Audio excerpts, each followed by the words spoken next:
पुंडलिक वरदान विठ्ठल श्री ज्ञानदेव तुकाराम पंढरीनाथ भगवान की जय। गोपाल कृष्ण भगवान की जय। श्री गणेशाय नमः, श्री पांडुरंगाय नमः, श्री प्रभु रामचंद्राय नमः। सकाळ दरबारेची मधुसूदन, द्वारकेची आला परतोन, ग्रहयात्रा झाली संपूर्ण ब्रह्मानंदे करोनिया। कथेचं अनुसंधान श्रीधर स्वामी या ठिकाणी सांगतायत। कुरुक्षेत्राच्या ठिकाणी भगवान परमात्मा गेलेले होते, तिकडून बळीराम दादांना गोकुळवासी सगळे आणलेले होते आणि ग्रहयात्रा करून फिरून सगळे माघारी गोकुळाला गेले, द्वारकेचे द्वारकेमध्ये माघारी आले। यावरी येते कृष्ण सुत वन क्रीडेसी गेले समस्त, कंदुक खेळत खेळत अरण्यात धावती। आणि एकदा असं झालं, कृष्णाची मुलं आणि खेळत खेळत अरण्यामध्ये गेलेली होती। चेंडू फळी क्रिकेट खेळत खेळत अरण्यामध्ये गेली होती आणि गेल्यानंतर पुन्हा काय झालं, कंदुक खेळता उसळला महाकोपा माझी पडलेला, सकळ यादव ते वेळा कोपात विलो किती। आणि मग क्रिकेट खेळत खेळत असताना त्यांचा जो चेंडू होता, त्या कृष्णांच्या मुलाचा चेंडू, ती एका विहिरीमध्ये खोल असणारा खड्डा विहीर होती आणि त्या कुपामध्ये तो चेंडू पडला आणि तो चेंडू आणण्यासाठी ते सगळे यादव त्या कुपाच्या विहिरीच्या जवळ गेले।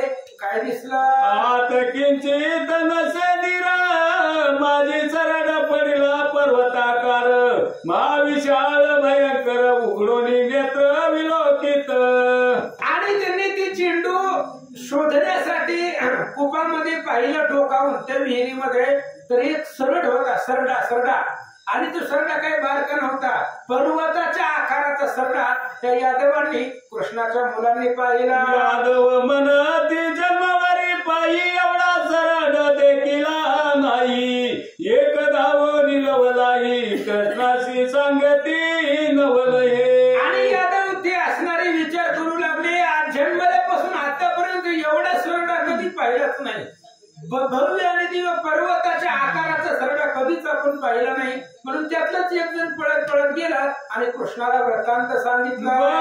सहित कमलावर ते पावय आले सत्वर, गोपा माझी कौस्तुभ धर पाये सादर विलोकुनी। बळीराम दादा सहित भगवान श्रीकृष्णाने आश्चर्य ऐकलं आणि त्या सरड्याला बघण्यासाठी सर्वजण ते असणाऱ्या विहिरीच्या जवळ जमा झाले। कृष्ण दृष्टी पडता साचार तत्काळ झाला त्याचा उद्धार, पावनी दिले शरीर कुपा बाहेर पातला।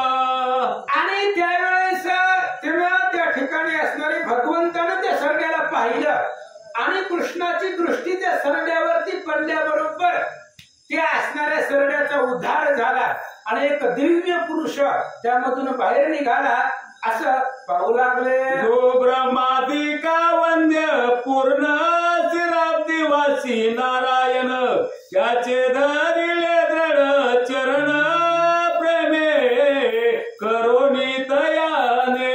आणि त्या सरड्याच्या शरीरामधून दिव्य पुरुष बाहेर पडला आणि त्याने कृष्णाचं चरण पकडलं, कारण कृष्णाचं दर्शन घेतल्यावर काय सुख आहे की कृष्णाला नाही कळत। तुझी या दर्शनाचे सुख श्रीरामा तुझा न ओळख, भक्त जानती सात्विक जैन इष्टक व्रतधारी।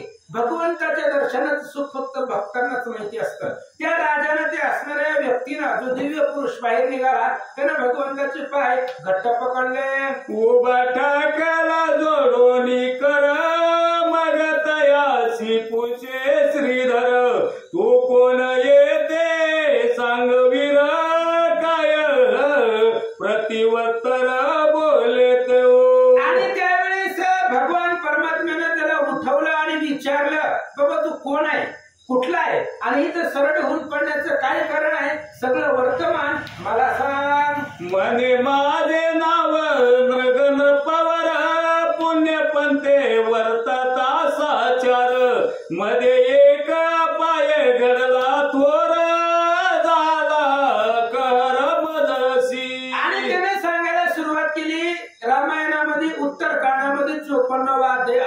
नसते, मीच कथा आहे, नृगराजाची कथा. त्याने सांगायला सुरुवात केली, माझे नाव नृग राजा असं होतं आणि मी जीवन जगत असताना एक छोटासा अपराध माझ्याकडून घडला गेला जीवनामध्ये आणि तो एवढा अपराध महान घडला की त्या अपराधामुळं मला सरळ व्हावं लागलं. तर काय घडलं होतं सांगतो ऐका.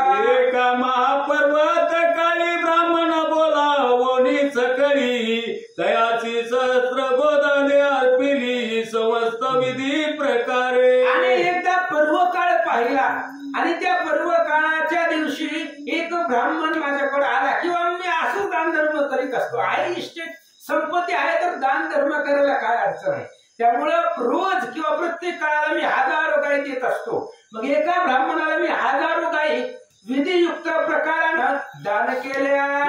मान पावोनी ब्राह्मण गेले आश्रमाशी गायी घेऊन त्यात एका ऋषीची गाय पळवून आली कळपात मुच्या. आणि त्या ब्राह्मणाला मी हजारो गाय दिल्या, त्यानं गाय घेतल्या, घराला निघून गेला आणि त्याच्यामधली एक गाय आमच्या कळपामध्ये आली. म्हणजे माझ्या अनेक गायी होत्या, माझ्याकडे तेवढ्या हजारच नव्हत्या, कितीतरी लाखोवधी गायी होत्या आणि मी रोज 1000-1500 अशा गायी देऊन टाकत असतो. आणि ज्या ब्राह्मणाला गायी 1000 दिल्या होत्या त्यातली एक गाय माझ्या कळपामध्ये रिटर्न माघारी आले. तो दुसरे दिवशी करोनी स्नान आणि एक ब्राह्मणाला गोन तेच गाय दिले देवोन मग तो ब्राह्मणाला पावया. आणि मग पुन्हा ती गाय कळपामध्ये आली आणि पुन्हा दुसऱ्या दिवशी दुसरा ब्राह्मण आला आणि त्याला 1000 गाय दिली. आता आमचं काय, मी काय मोजमाप ठेवतो का, देऊन टाकले त्याला 1000. पण ज्याची गाय हरवली होती तो गायीला शोधू लागला. येऊन ते गाय धरली म्हणे माझी पळोनी आली. ब्राह्मण म्हणे माझा आता दिली मी न सोडी सर्वथा. आणि जे पहिल्या ज्या ब्राह्मणाला 1000 गाय दिल्या होत्या त्यातली एक गाय पळून आलेली होती, तेवढ्या दुसऱ्या ब्राह्मणाला 1000 गाय दिल्या त्यात ही गाय गेलेली होती. मग ती ब्राह्मण आला आणि आपली गाय ओळखली, म्हणली बाबा ही माझी गाय आहे. पण दुसरा ब्राह्मण म्हणला मला आता राजाने दिलेली आहे, तुझी असेल तर मला माहित नाही पण राजाने मला दान दिलेलं आहे. असं त्या दोन ब्राह्मणांमध्ये भांडण लागले. एकाशी एक भांडती ब्राह्मण म्या धरले दोघांचे चरण पहिल्या ब्राह्मणाशी सहस्र गोदान द्यावया सिद्ध झालं. आता दोघे एका गायीवरनं भांडू लागली. एक म्हणायचं माझ्यातली पळून आली, दुसरा म्हणायचा मला राजाने दिलेली आहे. हे दोघांची भांडणं लागली आणि मी राजा असताना दोन्ही ब्राह्मणाच्या पाया पडलो. म्हणले एका गायीसाठी कशाला भांडताय. मी दुसऱ्या ब्राह्मणाला म्हणलं बाबा अजून 1000 घेऊन जा पण भांडू नका. तो म्हणे मी न घेई सर्वथा माझीच माझ देई आता. तो दुसऱ्या ब्राह्मणाशी प्रार्थिता तोही सर्वथा नाही के. आणि त्या ब्राह्मणाला सांगितलं जाऊ दे एका गायीसाठी मी दुसरे 1000 देतो. ते म्हणलं नाही तुझ्या दुसरे नको, माझी गाई मला दे. पुढच्या समोरच्या ब्राह्मणाला म्हणलं मला देऊन टाका गाई, मी तुम्हाला दुसरे 1000 देतो. पण दोघं बी ऐकायला तयार नव्हती. असं भगवान श्रीकृष्णाला तो राजा सांगू लागला. भांडताना राती राविता दोघे शोभोनी कृष्ण नाता मद शाप शस्त्रे ताडिले. आणि दोघांनी ब्राह्मण भांडत होते, ऐकत नव्हते, मी समजूत काढत होतो आणि दोघांनाही रागाला आणि दोघांनी मला भयंकर शाप दिला. म्हणती महासरण ओवोनी कुपी माझी पडे बहुत दिन म्या धरेले त्याचे चरण मागुती वचन बोलिले. आणि मग त्यांनी मला शाप दिला की तू एक मोठा सरळ होऊन एका असणाऱ्या विहिरीमध्ये कुपामध्ये पडशील. पुन्हा मी त्यांचं पाय धरलं आणि उशापाची मागणी केली तेव्हा काय सांगितलं. पुढे अवतरेल श्रीकृष्ण जो पूर्ण ब्रह्म सनातन त्याची दृष्टी पडता उतरण जाशील तेव्हा स्वर्गाते. आणि पुन्हा त्या ब्राह्मणाने उशाप दिला ते असणाऱ्या कुपामध्ये तू सरळ होऊन पडशील. पुन्हा कालांतराने भगवान श्री विष्णू कृष्णाचा अवतार धारण करतील आणि ती त्या ठिकाणी येतील आणि कृष्णाची नजर त्या सरड्यावरती पडली की तुझा उद्धार होईल. यादवासी म्हणे कृष्णनाथ पाहण्याय तरी किंचित एवढा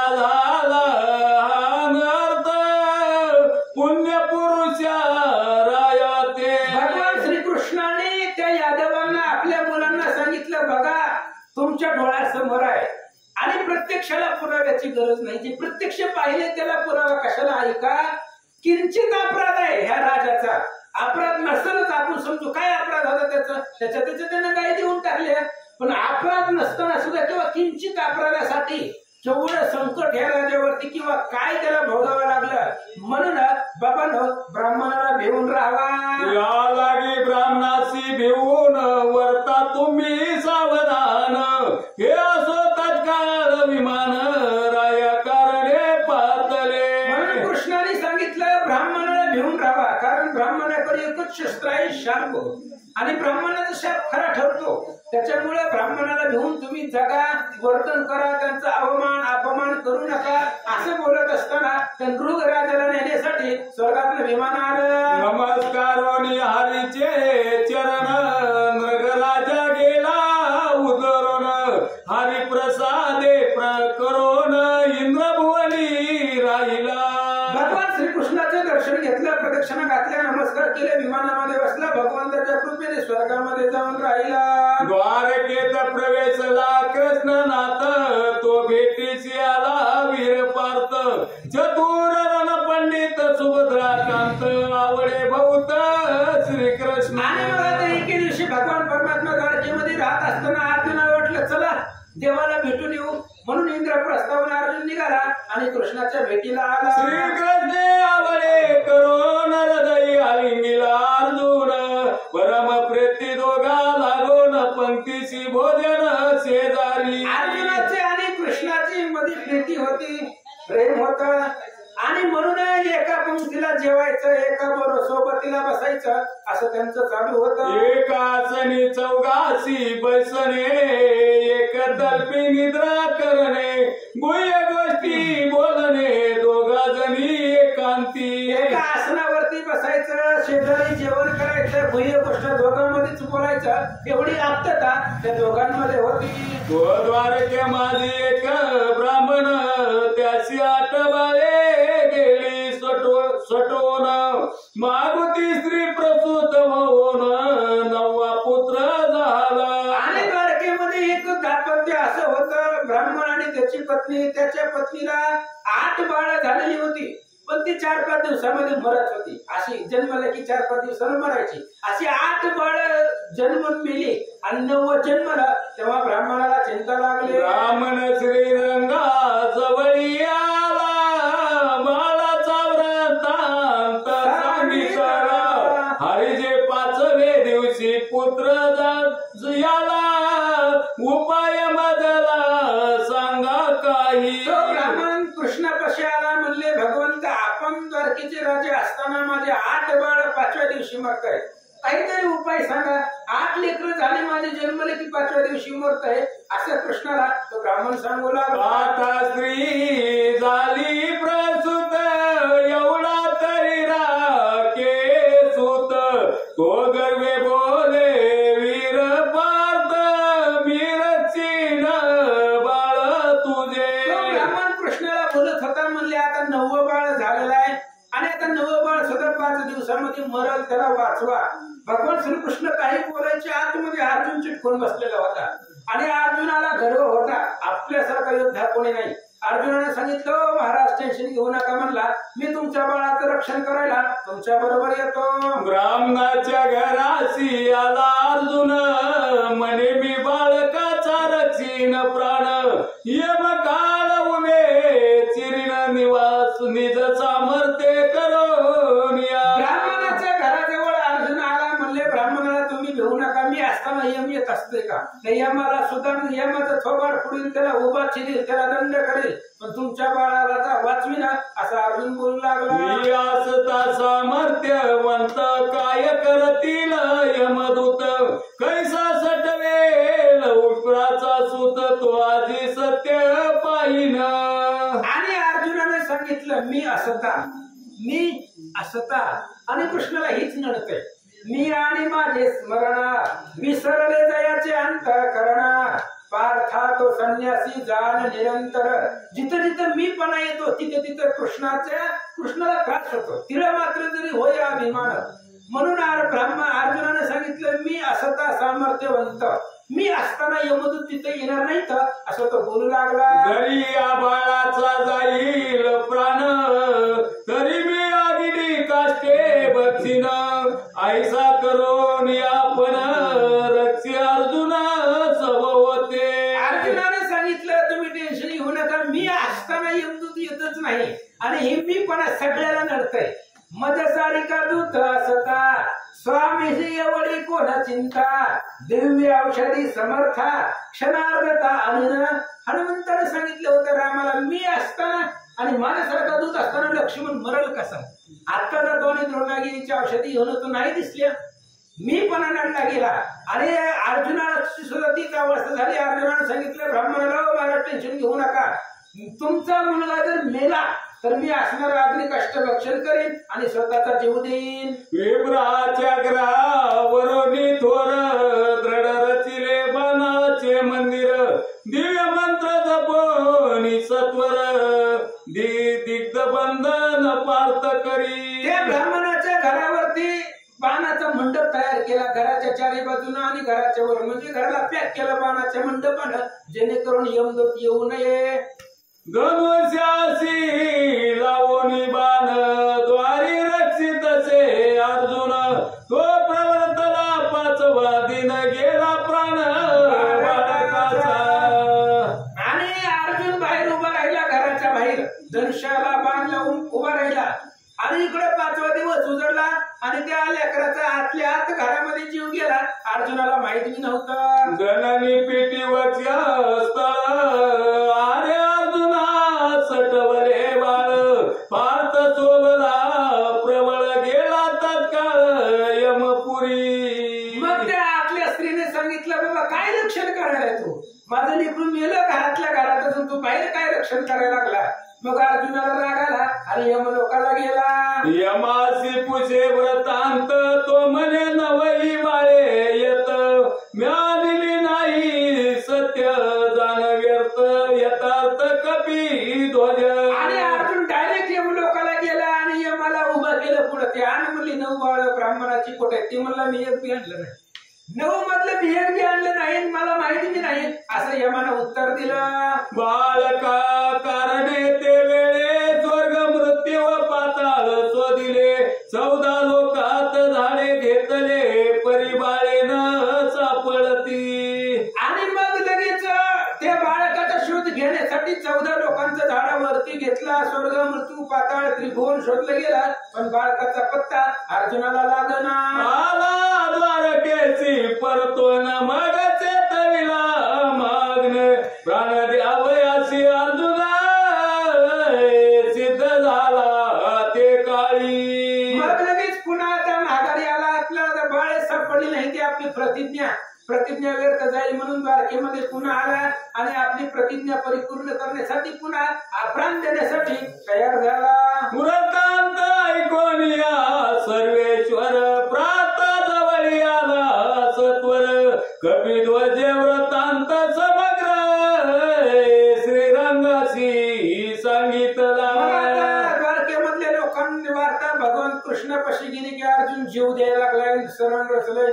भगवंतांना ऐकलं अर्जुनापाशी आले.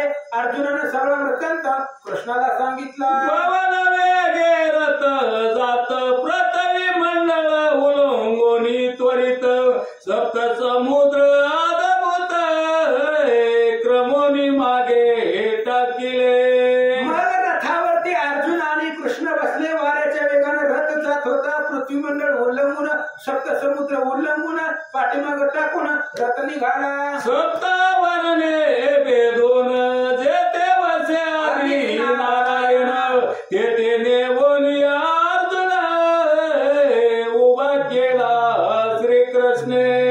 आणि मग सप्त आवरण सप्त समुद्र पृथ्वी आवरण स्वर्ग पाताळ सगळं भेदून पुढे मागं टाकून पुढे निघाले.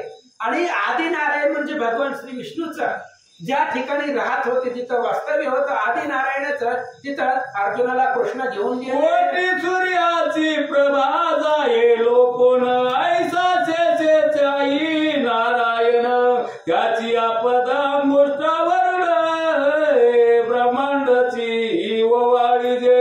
कोटी मदनाचा पुतळा शेषावरती विराजमान झाला तो, पण अर्जुनाला दाखवायचं होतं की मीच आहे, म्हणजे जो कृष्ण आहे तोच सर्व ह्या त्रिभुवनाचा चालक आहे पटवून द्यायचं होतं. म्हणून ते आदिनारायण, आता आदिनारायण म्हणजे हाच होता जो शेषावरती विराजमान आहे, त्याच्या असणाऱ्या पायाच्या नखावर त्रिभुवन ओवाळून टाकावं एवढं स्वरूप होतं. ते स्वरूप तेच अपर नेत्री पाहून सके मित्र, त्याचे स्वरूपी वसुदेव पुत्र मिळून गेला एकत्वे. कृष्ण अर्जुन ते आदिनारायणापाशी गेले, त्या आदिनारायणाचं एवढं तेज होतं की ते सूर्य सुद्धा बघू शकत नव्हता. आता सूर्याकडे धाकत आहे, सर्व तेज सूर्याकडे आहे, पण ते आदिनारायण ते सूर्य सुद्धा बघू शकत नव्हता. कृष्ण त्याच्या स्वरूपामध्ये मिळाले, कारण कृष्ण आणि आदिनारायण एकच होते, त्यामुळे त्याच्या स्वरूपामध्ये कृष्ण मिळाले. पण अर्जुनाची अवस्था परम घाबरला झाला अर्जुन, पाये तव जोडी नाही श्रीकृष्ण, अद्भुत तेज लक्षवे पूर्ण जाती नयन भये तेव्हा. अर्जुनानं पाहिलं कृष्ण जवळ नव्हता, कारण कृष्ण ते आदिनारायणामध्ये लीन झाले होते, तोच होता. आदिनारायण म्हणजे ही कृष्णच आहे. त्या आदिनारायणाच्या स्वरूपामध्ये कृष्ण विसरून गेले, कृष्ण जवळ नव्हते. अर्जुनानं पाहिलं, घाबरला, भीती वाटली, आणि ते आदिनारायण तेच सुद्धा एवढं होतं उग्र, ते अर्जुनाच्या डोळ्यानं बघवलं जात नव्हतं. नयन झाकून या पंडू सुत श्रीकृष्ण नामे हाक देत, मने कैवार्य धावा त्वरित कायम जयते सांडिले. अर्जुनाने डोळे झाकले आणि कृष्णाचा धावा करायला सुरुवात केली. भगवंता, द्वारकेतून मला इथं आणलं आणि एकट्याला सोडून का गेला? मंगळधामा जीव नेत्रा पुराण पुरुषा स्मरारी मित्र, मन्मथ जनक देवकी पुत्र दावसत्वरी मज लागी. जलोद्र जनक मधुसूदन पांडव रक्षका भक्त रंजना, समाधी धीर दानव भंजना, काळी मज येतोनी कासावीस झाला पार्थ, मग प्रकटला कृष्णनाथ, दिव्य चक्षुतयासी देत मने पाय अद्भुत तेज माझे. मग कासावीस अर्जुन झाला तेव्हा भगवान श्रीकृष्ण प्रगट झाले. कृष्णानं अर्जुनाला दिव्य डोळे दिले आणि सांगितलं, ही जी आदिनारायण तेज आहे ती माझं तेज आहे, बघ म्हणले माझं तेज दिव्य डोळ्यानं. आणि अर्जुन बघू लागला. मग पार्थे उघडले नेत्र कमळे दिव्य स्वरूप नाळिले, तव ते नवई बाळे ब्राह्मणाची खेळती. अर्जुनाने डोळे उघडले, पाहिले गेलं ते आदिनारायण स्वरूप, त्या आदिनारायण पशी त्या ब्राह्मणाची नवी बाळ खेळत असलेली. आदिनारायण नवई बाळे घेतली मागून, रती बैसोनी कृष्ण अर्जुन आले परतोनी द्वारकेसी. मग पुन्हा त्या आदिनारायणाची प्रार्थना केली, नवही बाळ मागितली, रथावरती घातली आणि त्या द्वारकेमध्ये ब्राह्मणाच्या घरी अर्जुना जवळी नवही बाळे श्रीकृष्ण दिदली ते वेळे, मग ब्राह्मणाशी बोलाविले स्त्री सहित ते दवा. आणि मग ओम श्री गणेश नमः, श्री सरस्वती नमः, श्री सीतारामचंद्राय नमः.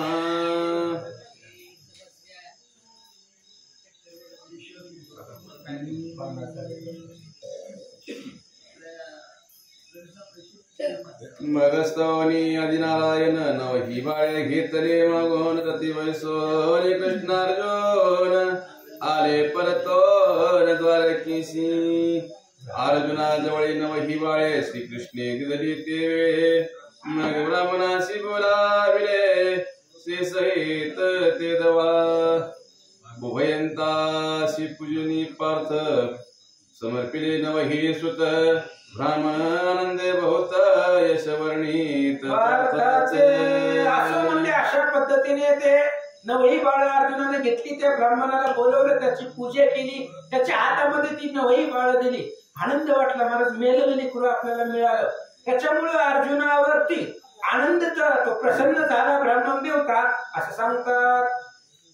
ब्राह्मण गेला ग्रहासी, मग अर्जुन म्हणे ऋषिकेशी, तुझी लीला ब्रह्मादिकाशी पाक शासनाशी अगम्य. मग अर्जुनानं देवाला बोलायला सुरुवात केली, देवा ते ब्राह्मणाची अर्जुनाची बाळ तुम्ही आणले, मला काय जमत होतं, मी तर मरायला तयार झालो होतो. पण तुम्ही तुमचं सामर्थ्य, तुमची लीला, तुमचा प्रताप, तुमचा पुरुषार्थ ब्रह्मादिक देवांना कळत नाहीये, असं तुम्ही परम पुरुष आहात असं अर्जुन बोलू लागला. श्रीकृष्णमय पार्था सर्व स्वरूप मीच धरिता, येथे दुनियाची नाही वार्ता, करता हरता मीची पै. आणि श्रीकृष्णाने अर्जुनाला सांगितलं, अरे बाबा अर्जुना, मीच सगळे रूप धरतोय. पांडव प्रतापामध्ये श्रीधर स्वामींनी सांगितलंय, या ब्रह्मांडाची रहाटी मज पासून झाली किरीटी, लया पाहुनी शेवटी मज माझी सर्व मिळे, तू मारेशी तरीच मरती, नाही तरी काय चिरंजीव होती, कालत्रयी क्षय न पावती, सांग मज पार्था तू. कृष्ण अर्जुनाचा संवाद सुंदर वर्णन केलेलं आहे. अरे अर्जुना, या ब्रह्मांडाची सुरुवातच माझ्यापासून झाली, शेवट मी माझ्यापाशीच आहे. आणि हे जगातामध्ये जेवढी रूप आहेत तेवढी सगळे अवतार आहे, तू मीच धरतोय, दुजियाची वार्ता नाहीये असं भगवंत बोलतात. असो आज्ञा घे बोली अर्जुना, इंद्रपदाची गेला परतोन, सकळ अभिमान गळून कृष्ण स्मरणी वर्ततसे. असं म्हणले भगवान श्रीकृष्णाची आज्ञा घेतली, अर्जुन इंद्रप्रस्थाला निघून गेला, सगळा अभिमान संपला, गर्व अहंकार मी पण अर्जुनाने सोडून दिला आणि कृष्णाचं स्मरण करत राहिला. श्रीधर श्रोतिया विनवित संपत आला, हरिवेद ग्रंथ परी एक अनुसंधानी समस्त, पद्मपुराणीची सुचले. श्रीधर स्वामी श्रुती यांना सांगतायत, संपला हरिविजय ग्रंथ, संपलाय, संपत आलेला आहे. पण ही हरिविजय ग्रंथाच्या अंतीला संपताना मला एक पद्मपुराणामधली कथा आठवली आणि हीच कथा मी 8व्या अध्यायामध्ये सांगितली का नाही, मीच होतो त्यावेळेस सांगायला, तुमच्या लक्षात नाही तर मी काय करू. 8व्या अध्यायामध्ये हीच कथा मी सांगितलेली आहे आणि तीच रिपीट करतो, पुन्हा सांगतो, ऐका. पद्मपुराणी पांडुरंग महात्म्य, तेही कथा आहे उत्तम, श्रोती परिस्थिती सप्रेम अत्यंतरे करो. पद्मपुराणामध्ये पांडुरंग महात्म्य चरित्र आहे आणि पांडुरंग महात्म्य नावाचा सेपरेट ग्रंथ आहे आणि त्याच्यामध्ये ही कथा आहे आणि ती मला इथे सांगावीशी वाटते, म्हणून तुम्ही अतिशय आदरानं ती कथा ऐका. शची सक्राची अंगणा, ती गदा गेली विष्णू भुवना, तो देखिला वैकुंठ राणा, लक्ष्मी सहित ते वेळा. सची शक्राची अंगणा, लक्षपूर्वक ऐका. सची इंद्राची बायको आहे आणि ती एकदा सहज वैकुंठाला गेली आणि वैकुंठाला गेल्यानंतर ना भगवंताला पाहिलं गेलं लांबूनच.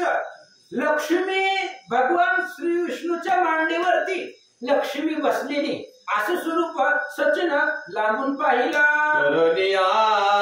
हरिसी नमन उभी ठाकली कर जोडून, परीशची इच्छी म्हण अर्धांगी पैसे हरीच्या. आणि भगवान श्री विष्णूला नमस्कार केला सचिन आणि नमस्कार करून हात जोडून उभा राहिली, पण तिच्या मनामध्ये अशी भावना होती, जसं लक्ष्मी विष्णूच्या मांडीवरती बसले तसं आपण बी ह्या विष्णूच्या मांडीवरती बसावं अशी तिच्या मनामध्ये भावना होती. मग काय करते, हा परमात्मा आदी नारायण, जरी मी याच्या अर्धांगी बसेन, तरी भाग्य परिपूर्ण जग जीवना बोलत. आणि हा परमात्मा आदी नारायण आहे, मगाचा जो आदी नारायण आहे तो हाच आहे आणि हा परमात्मा याच्या मांडीवर जर मी बसले, एक क्षणभर जरी बसले तरी माझ्या जीवनाचं सार्थक झालं. तिच्या मनात चाललेला हा विचार भगवंतानं जाणला आणि भगवान श्री विष्णू तिला बोलू लागले. काय म्हणतात, अरे म्हणे ती अवसरी शची तू आज इच्छिले अंतरी, 60 सहस्र वर्ष तप करी हिमगिरी पाठारी मज लागी. आणि कृष्णानं सांगितलं, माझ्या मांडीवर बसायचं एवढं सोपं नाही, माझ्या मांडीवर बसणं ते कुणाच्याही प्रयत्नामध्ये नशिबामध्ये नाही. जर तुला माझ्या मांडीवरती बसायचं असेल तर इथून 60,000 वर्ष हिमालयामध्ये जा.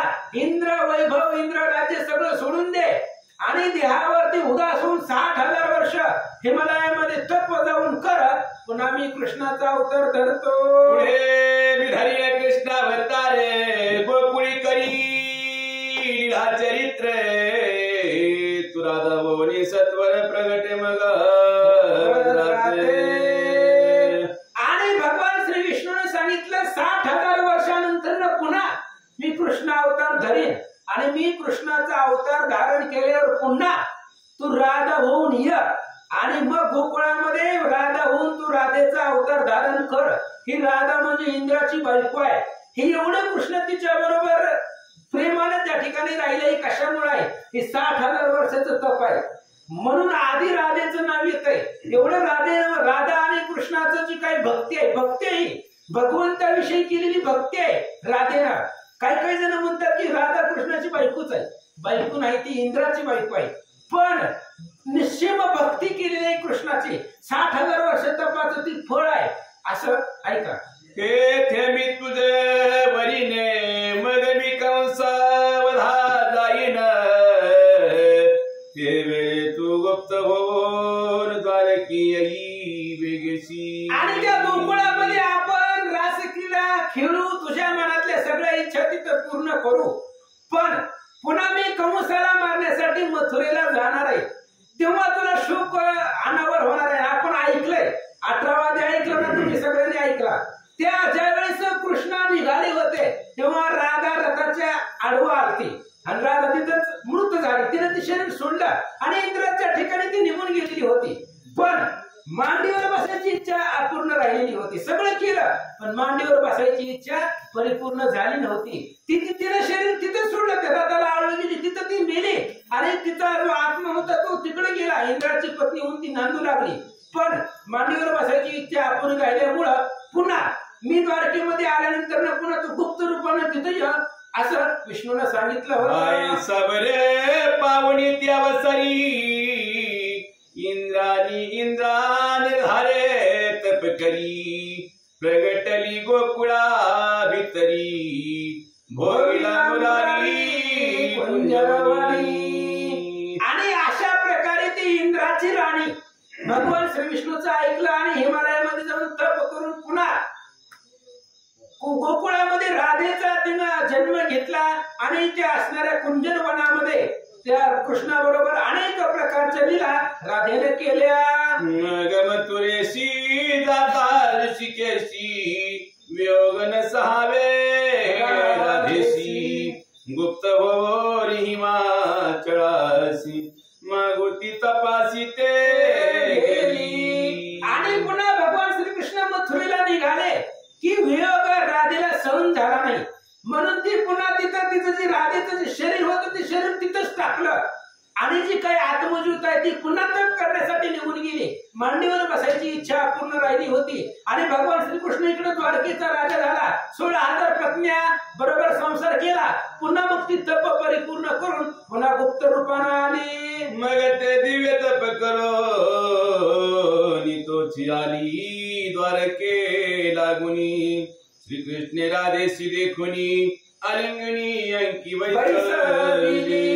मग पुन्हा तप केलं, पुन्हा अजून महागारी आले, द्वारकेमध्ये गुप्त रूपाने आले आणि आल्याबरोबर कृष्ण राजगादीवरती भद्र पीठावरती सिंहासनावरती बसलेले होते आणि ही असणारी राधा आली गुप्त रूपाने. कृष्णानं राधेला पाहिलं, आलिंगन दिलं आणि मांडीवरती तिला बसवलं.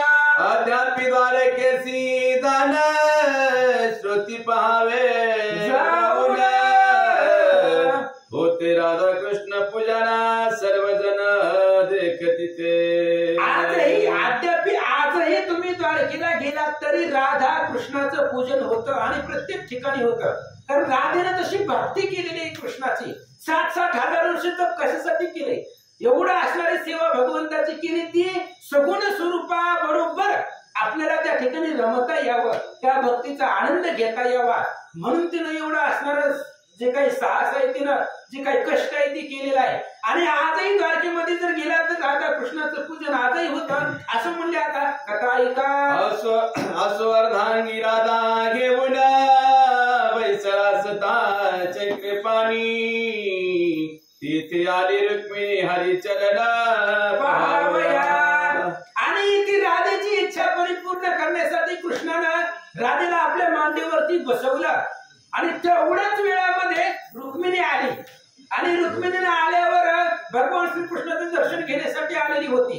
आल्याबरोबर कृष्णाच्या मांडीवरती कोणीतरी स्त्री बसलेली आहे. ह्या 16,000 नाही, वेगळीच आहे असं रुक्मिणीनं पाहिलं. जरी 16 सत्य गोपिका सती सत्यभामादी सकळ युवती परित्याही येता रुक्मिणी सती नवय सती हरियांकी. आणि 16,000 पत्नी कृष्णाला आहेत.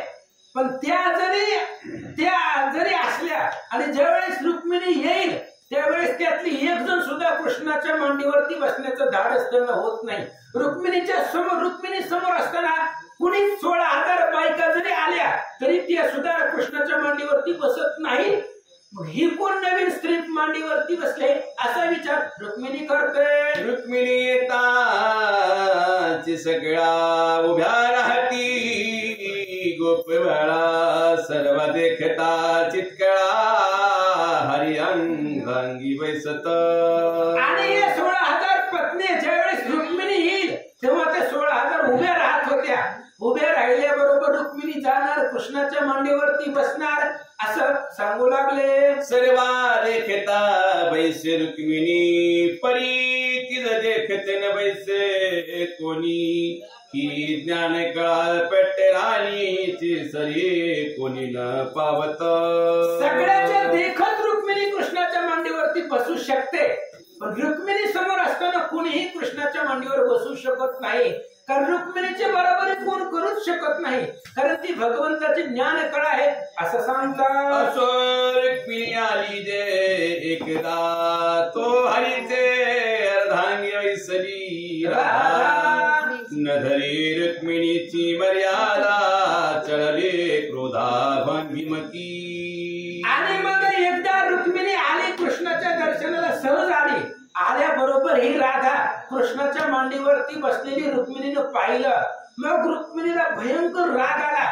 एवढं मी बसल्या असताना कुणीच कृष्णाच्या मांडीवर बसत नाही आणि 16,000 मधली नाही, मग कोण कृष्णाच्या मांडीवरती माझ्या समोर बसलं याचा राग रुक्मिणीला आला. पुढील भविष्य जाणून तात्काळ रुक्मिणी गेली दक्षिण दिंडीरवणी यवना तप करीत बैसली.